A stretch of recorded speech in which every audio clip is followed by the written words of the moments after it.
Hello, gagawa na naman ako ng isang vlog tungkol dun sa good news na na-receive namin today or napakalaking blessing na na-receive namin today.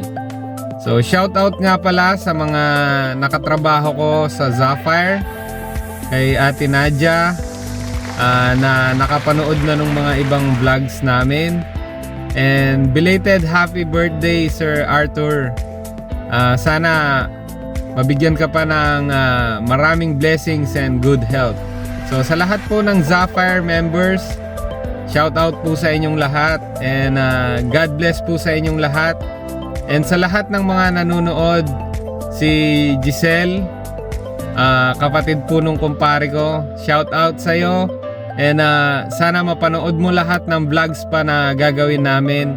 And shout out po sa lahat ng kakilala ko, mga Kapampangan, and mga kaibigan na nandito sa Canada, mga pinsan and ibang kamag-anak po. Shout out po sa inyong lahat.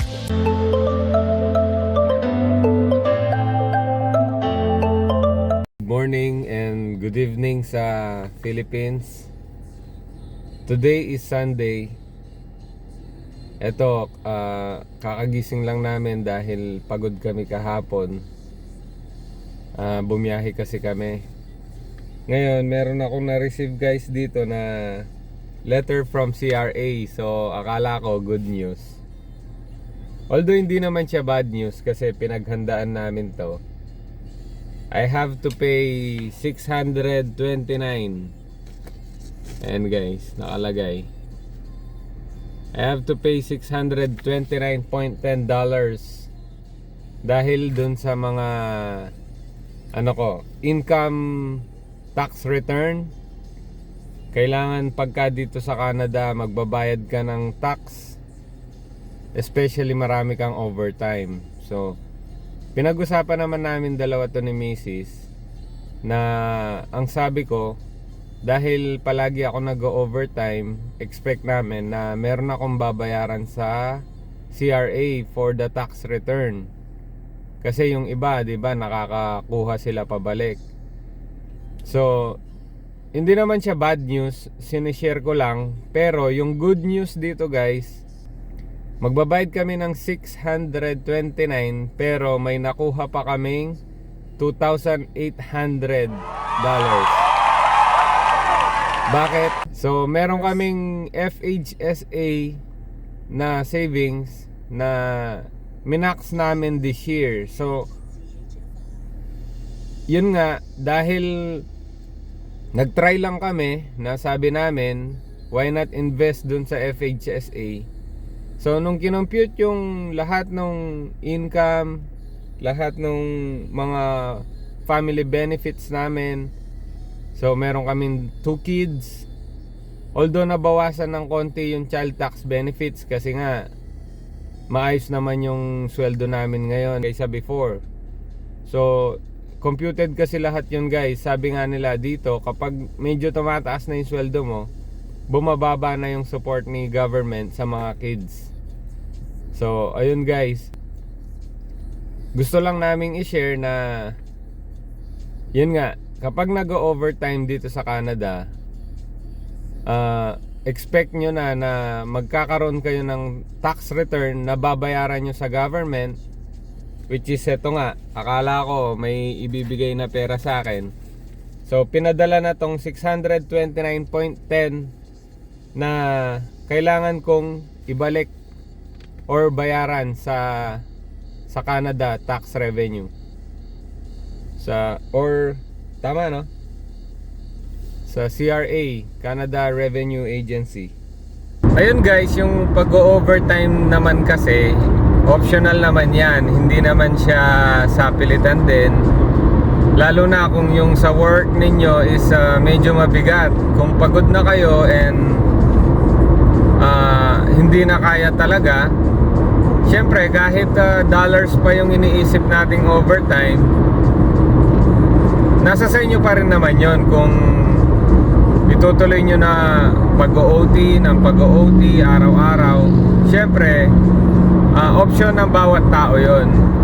So Ang kagandahan lang kasi guys, kapag ka nag-overtime dito sa Canada, automatic kasi siya time and a half. So for example lang, ang sweldo ninyo is 20 per hour. Kapag nag-overtime kayo guys, magiging 30 per hour yun, kasi yung per hour time mo na 20, additional siya ng half. So kaya time and a half yung tawag. So ang mangyayari guys is kung 4 hours yung overtime, lalo na sa company na pinapasukan ko, kapag kasi nag-assign sila ng overtime, magtatanong sila, do you want to get an overtime today? There's a available station, ganito, ganyan. So option mo pa rin yun, pipili ka. O kung alam mo na pagod yung station na paglalagyan sa'yo, pwede ka mag-no. Kapag naman ang station na ilalagay sa'yo, yung may nag-absent na tao, yun yung papalitan mo, at madali-dali yung gagawin mo na overtime, pwede mong sabihin yes. So syempre calculated mo naman ng katawan mo kung kakayanin pa yung 4 hours overtime, pwede mong i-grab yun. E di, ang sweldo mo nun 30, 30, 30, 30, so may 120 ka. Pero syempre yun yung gross. Ang mangyayari doon, palagi nga nilang sinasabi na pupunta lang sa government pag nag-overtime ako ng palagi. Syempre meron ka pa ring portion na makukuha, kasi nga parang ano lang yan eh, bumili ka sa tindahan, meron pa rin siyang tax, di ba? So dito sa Canada, meron at meron na pupunta sa government na pera every transaction. Kasi nga lahat dito nakakalculate, lalo na yung sweldo online. Maliban kung syempre yung part-time mo is cash. Marami namang ganyan dito eh. Direct, kumbaga, direct. Minsan sinasabi na under the table, pero ang tawag ng iba direct, kasi nga ang gagawin mo na trabaho is sa mga tao. For example, merong gustong magpa snow removal, magpa grass cutter, magpa cleaning ng bahay. Yung mga ganyan na trabaho, hindi naman nadadaan karamihan sa mga company yan eh. So ang gagawin nila, isahanap sila ng tao na para maglinis or gumawa nung kung anumang trabaho na yon, and then cash yung bayad sa'yo. So dito sa Canada guys, karamihan sa mga Pinoy may mga ganyang part-times. So hindi naman palaging overtime sa company, kasi marami ayaw mag-overtime sa company, pero paglabas naman ng trabaho nila, pupunta pa rin sa part-time job nila para gawin yung kung ano man yung gusto nilang part-time, di ba? Sa case ko naman, pag wala akong overtime, nagtatry din akong delivery ng food. Yun yung Uber Eats. Kaya din dito guys, maganda yung overtime dahil, for example, ang sweldo ko lang is, halimbawa lang to guys hindi to yung mismong sweldo ko. Kung kumikita ako ng, sabihin na nating 600 a week, so parang net na yun guys 600 a week. Ngayon kung nag-overtime ako, sabihin na nating naka 8 hours to 12 hours overtime ako, yung 600 a week ko guys, magiging siyang 700 to 800 a week. So tingnan nyo guys, kung net pay ko yon, ang additional niya is $200. Ngayon kung every week nangyayaring ganon, nakaka 8 hours to 12 hours ka na overtime, ang binayaran ko lang sa buong year, buong year na to, $629.10. So wag na nating isipin yung napupunta sa government. Kasi ako guys, ang priority ko is yung bills namin. Katulad nung isang vlog ko, lahat ng binabayaran namin guys, computed siya monthly. So ang ginagawa ko guys, kailangan kong mas mataas yung kitain ko kaysa dun sa bills namin. Para naman meron kaming masave, tapos meron kaming magamit na extra.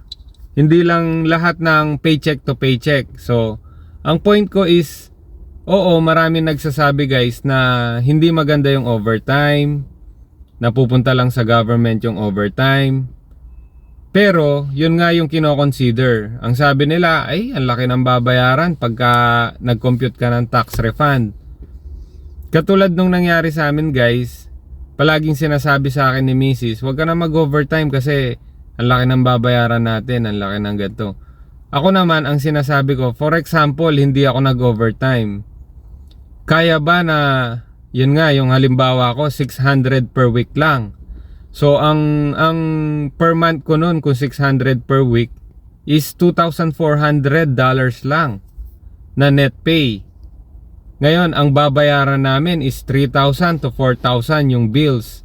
Hindi talaga kakayanin guys. Pero, kung nag-overtime ako, tulad nung sinabi ko, aabutin siya ng 700, 800 or more kasi depende yon kung mag-overtime pa ako eh. So kung ipagpalagay na natin na 800 per week ang kalalabasan ng per week ko, no? I-times 4 natin kasi sa buong buwan yung i-compute natin, magiging 3,200 guys. 'Di ba? So yung 3,200 na yun guys, magkano na yung dinagdag niya sa 2,400? Ngayon, kung iisipin mo yung isang taon na babayaran mo doon, napakarami nang mawawala sa'yo. Ine-explain ko lang yung side ko kasi nga, hindi naman lahat mag-a-agree, alam ko yon. Dahil sabi nga nila, di ba? Spend time tayo sa family natin, mga ganyan. So kami, minimake sure naman namin, kapag ka may mga free time kami, syempre maganda rin na maglibot na meron kang pera. Hindi naman pwedeng maglilibot ka, syempre, tapos gipit na gipit ka, iniisip mo yung bills. So yun lang guys, parang syempre balance lang din. Hindi naman ay puro overtime yan, wala siyang oras sa mga anak, wala siyang oras sa pamilya. Hindi guys. So dito naman pwede namang i-balance, pero kailangan talaga ng pera dahil sa dami ng bills. Ayun guys, isa rin kasi sa point namin na pagdating kasi dito sa Canada, kailangan lang natin is maging responsible talaga sa mga finances natin. Dahil katulad kaming mag-asawa, kami lang kasi yung nandito sa Canada eh. So pagdating sa finances, kailangan naming i-handle siya ng maayos dahil nga wala naman din kaming mahihingan ng tulong financially. Pero syempre may mga kaibigan pa rin kaming nandyan para mag-guide sa amin and turuan kami kung paano yung dapat talagang gawin. Pero pagdating sa kung paano mo kikitain yung pera, syempre nasa sayo pa rin yun. Kumbaga tuturuan ka lang nila na huwag ka munang bumili ng ganito, huwag mo munang gastusin to sa ganyan, mag-ipon kayo, mag-save kayo. So for better future lang naman yan lahat guys, para sa mga bata and para sa family talaga namin. So kung may nag-agree man or nag-disagree, pwede kayong mag-comment guys, and para malaman ko rin kung ano yung mga mga mai-share nyo sa amin. Kasi kami nga hindi naman ganun pa katagal dito sa Canada. Sinishare ko lang din kung ano yung experience namin, dahil nga hindi pa kami ganun kabihasa sa mga bagay-bagay dito. Kumbaga own experience lang din tong sinishare ko, dahil nga kung paano kami mag-survive or mabuhay dito sa Canada. Yung mga totoong nangyayari, mga struggles, mga achievements, yung mga yan. So all in all guys, gusto ko lang ipahatid sa inyo na Itong senior ko na vlog na to is although meron akong babayaran na tax from sa government, meron pa rin akong nakuha or kaming mag-asawa na pwedeng maidagdag sa savings namin, which is yung nabanggit ko kanina. Malaki-laki din yun guys, kaya sobrang blessed pa rin kami, sobrang blessing pa rin yun na dumating. Hindi namin talaga ine-expect. Ang ine-expect ko guys, yung babayaran ko. So, habang nagsusweldo ako before, nagtatabi naman ako para sabi ko, kapag dumating yung tax refund na buong year ko ng income, kailangan kong mabayaran to. Although hindi ko alam kung magkano. So ngayon nga, dumating 600 plus, pero yung bumalik, yun, mas malaki. Kaya, sa ating lahat guys, sana makapag-share kayo and kami, sipag, tiyaga pa rin at samahan lagi natin ng dasal, samahan natin ng pasasalamat. Lahat ng blessing naman alam natin galing sa Panginoong Diyos yan. God bless po sa lahat. Bye-bye!